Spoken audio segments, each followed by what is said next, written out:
Sir, आप Uttar Pradesh cabinet में वरिष्ठ मंत्री हैं और यहाँ बलिया में 7 सीट है। आपका एक विधायक बिलफ्राउड में है। 2027 में चुनाव होने वाले हैं विधानसभा के। क्या हम लोग उम्मीद रखें कि बलिया में और सीटें आएंगी या और सीट पे आप चुनाव लड़ेंगे? क्या सिकंदरपुर आप सीट लेना चाहेंगे? देखिए, हम लोग तो सातों सीट पकड़ेंगे हैं। सही बात। जब चुनाव आएगा तो हर नेता प्रयास करता है कि हमारी प्रगति हुई है तो प्रगति के हिसाब से हमको हिस्सेदारी मिले। उसमें आप बखूबी देख रहे हैं कि जिस तरह भारतीय समाज पार्टी दिन दूना रात चौगुना प्रगति कर रही है, तो निश्चित है कि इजाफा होगा। सर, दूसरा सवाल ये है कि सुहलदेव स्वाभिमान पार्टी के राष्ट्रीय अध्यक्ष को माला पहना के उनके कार्यकर्ताओं में थप्पड़ चढ़ा।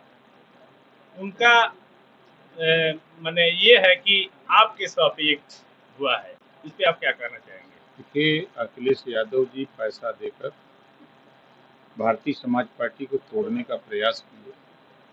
पैसा वो न देते तो लेन देन का ही झगड़ा है। वो सारी घटना के पीछे अखिलेश जी खड़े हैं। पैसा नहीं देते तो पैसे के लेन देन में ही मारपीट हुई है। आप उस वीडियो को अगर देखेंगे, अगर उसके इंटरव्यू को देखेंगे तो वो यही कहता हुआ है कि अकेले मलाई खाओगे। इसका अर्थ क्या आ रहा है? मार नहीं रहा बराबर, इस नाते लोग आपस में भिड़ रहे हैं। उस घटना के पीछे सीधे सीधे, क्योंकि वो कभी नहीं चाहते कि पिछड़े समाज में, मुसलमानों में, दलितों में लीडरशिप पैदा हो। वो लीडर बना के रखना चाहते हैं। जिस तरह मुलायम सिंह जी के जमाने में अगर डीपी यादव जी ने कोशिश की नेता बनने की तो उनको दबा दिया गया। बहुजन समाज पार्टी में कोई नेता, तो ये पिछड़ों में कोई नेता, इस नाते इस समय सबसे ज्यादा दुश्मन अगर समाजवादी पार्टी किसी को मान रही है तो ओम प्रकाश राजभर। इस नाते कि 18% वोट लेते हैं मुसलमानों का, अब पीछे कैरियर पर बैठाते हैं। ओम प्रकाश राजभर बोलता है कि आपका 9% वोट है, 4 बार आप साइकिल चला चुके हैं, एक बार किसी भी मुसलमान को आप साइकिल चलाने के लिए दे दीजिए, पीछे बैठिए, तब ना मजा आएगा। और 27 का चुनाव आ रहा है, 27 के चुनाव में अभी से ये घोषणा करें कि अगर मुसलमानों के रहनुमा है, रहबर हैं, तो ये 27 में घोषणा करें कि हम मुसलमान के बेटा को मुख्यमंत्री बनाएंगे, तब तो हम मानेंगे कि मुसलमानों के रहनुमा हैं। सुप्रीम कोर्ट ने कहा कि कोटे में कोटा। अगर आप पीडीए की बात करते हो, हाई कोर्ट ने 3 सितंबर 2013 को कहा कि 27% आरक्षण को बांट करके जो जातियों को लाभ नहीं मिल रहा है, रिजर्वेशन का उनको दिया जाए। उसमें मुसलमान भी आता है, अति पिछड़े लोग आते हैं, 38% आबादी है। तो ये 5 साल मुख्यमंत्री थे, लेकिन कभी इन्होंने ऐसा नहीं किया। सुप्रीम कोर्ट ने आदेश दिया, आखिर में वही जो हम लोग चाहते हैं। इनके जबान पर, इनकी पार्टी के नेता के जबान पर कभी रोहिणी आयोग का गठन हुआ राष्ट्रीय स्तर पर 27% को बांट के देने, कभी जबान पे नहीं आता है। ना सामाजिक न्याय समिति की रिपोर्ट की बात आती है। ये अकेले मलाई खाना चाहते हैं, इसी नाते वो बोल रहा था कि अकेला मलाई खा दे।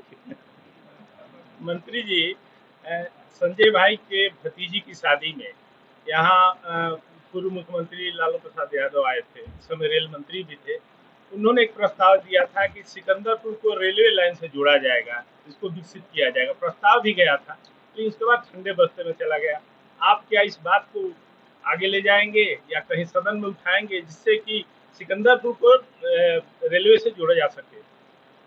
देखिए, एक गंभीर प्रकरण है रेलवे का, और आप इस बात को बता रहे हैं, मुझे भी जानकारी है। ये मामला सेंट्रल गवर्नमेंट का है, प्रोविंशियल का है। तो लिखित दीजिए, तो हम तो अगर नंबर मिल जाए, कागज मिल जाए, तो भगवानों को पहुंचा देंगे। सर, मऊ के विधायक हैं अब्बास अंसारी, उनकी सदस्यता समाप्त हुई है। तो क्या अगर उपचुनाव होते हैं तो उनके परिवार से कोई चुनाव लड़ेगा, आपका कोई कार्यकर्ता चुनाव लड़ेगा? देखिए, मैं बार बार कहता हूँ कि जब समाजवादी पार्टी हमारे साथ धोखा करने का काम शुरू किया, तो अपना उम्मीदवार सिंबल हमारा, आप अगर जफराबाद से हम शुरू करें आज भी वो समाजवादी पार्टी का झंडा बांध करके घूमते हैं विधायक हमारे यहाँ। उसी तरह अब्बास अंसारी को उन्होंने दिया कि इनको अपने सिंबल से लड़ा दो। नेता उनके थे, सिंबल हमारा था, पार्टी हमारी थी। इस नाते चुनाव आयोग के पास जो रजिस्ट्रेशन है रिजल्ट का, उसमें वो विधायक हमारी पार्टी के गिने जाते हैं। लेकिन नेता किसके हैं? समाजवादी पार्टी के। अब समाजवादी पार्टी यही न धोखा देती है कि समाजवादी पार्टी में इतने विधायक हुए 4 बार में, एक भी विधायक लायक नहीं है कि जिसको सीएम बनाया जाए। एक भी ना, सब नालायक हैं। खाली लायक यादव जी हैं, वही अखिलेश जी और मुलायम जी, यही लायक हैं। कम से कम किसी दूसरे को भी तो मौका दे दो भैया। अरे हम 18% वाले में होते ना, वही विधानसभा में चाप के बटोर देते सबको। आठ खबर। सिकंदरपुर से एक क्वेश्चन है, ये फूलों की नगरी है, गुलाब यहाँ खेती होती थी और आप उत्तर प्रदेश के मंत्री हैं, तो इसमें पर्यटन विभाग से इसमें कुछ अगर किया जा सकता है तो इस पे कुछ बात किया जाए और आगे देखिए, इस बात को बढ़ाया जाए। 1 डिस्ट्रिक्ट 1 प्रोडक्ट सरकार इस पे काम कर रही है। अगर ये यहाँ गुलाब की खेती होती है तो आप जिस तरह का कारोबार यहाँ करना चाहें, कोई आगे आए, जितना भी पैसा लगेगा उतना पैसा हम दिलाने के लिए तैयार हैं। बहुत बहुत धन्यवाद।